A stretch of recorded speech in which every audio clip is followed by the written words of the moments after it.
Assalamualaikum warahmatullahi wabarakatuh. Perkenalkan, nama saya Fitriana Nikmatul Maula, NIM 931203419. Di sini saya akan menjelaskan tentang sejarah bantuan hukum di Indonesia untuk memenuhi tugas mata kuliah advokasi.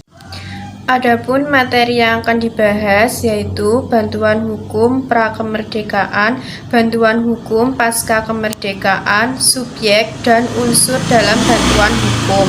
Bantuan hukum di Indonesia dari zaman ke zaman telah mengalami banyak perubahan, mulai dari zaman penjajahan, zaman kemerdekaan hingga zaman reformasi.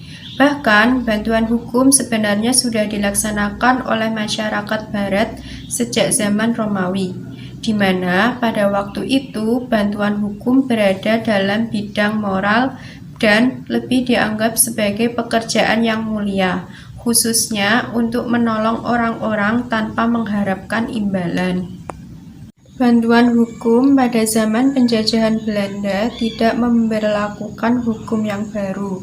Akan tetapi, Belanda menerapkan kebijaksanaan politik baru. Sedangkan pada masa pendudukan Jepang, terdapat perbedaan hukum yang berlaku, yaitu golongan Eropa dan Tionghoa diberlakukan Burgerlich Wehrbuch atau BW dan Wetboek van Koophandel atau WVK, sedangkan untuk golongan Indonesia berlaku hukum adat.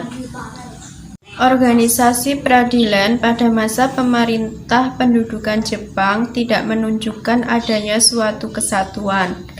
Ada 5 lingkungan peradilan yang dikenal pada waktu penjajahan Jepang, yaitu Gunrituka Mahkamah Militer, Gunseihoin Pengadilan Pemerintah Bala Tentara, Tihohoin Pengadilan Negeri, Kotohoin Pengadilan Tinggi, Saikohoin Pengadilan Agung, dan Peradilan Swapraja, serta Peradilan Adat.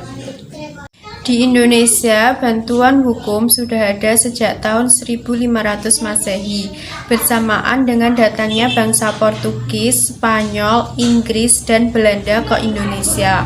Pada awal perkembangannya, bantuan hukum ini merupakan manifestasi dari sikap kedermawanan yang umumnya dilakukan oleh patron kepada klien.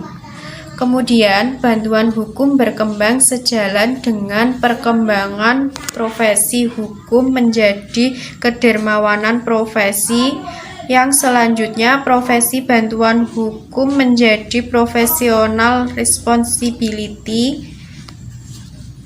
Dalam perkembangan selanjutnya menjadi tanggung jawab sosial yang diselesaikan tidak hanya masalah hukum yang litigasi, tetapi juga non-litigasi. Sejak Indonesia merdeka, pemerintahan RI telah mengeluarkan berbagai macam peraturan perundang-undangan yang berkaitan dengan bantuan hukum di muka persidangan. Peraturan perundang-undangan tersebut antara lain Undang-Undang Nomor 1 Tahun 1946, Undang-Undang Nomor 1 Tahun 1950 tentang Mahkamah Agung, Undang-Undang Darurat Nomor 1 Tahun 1951.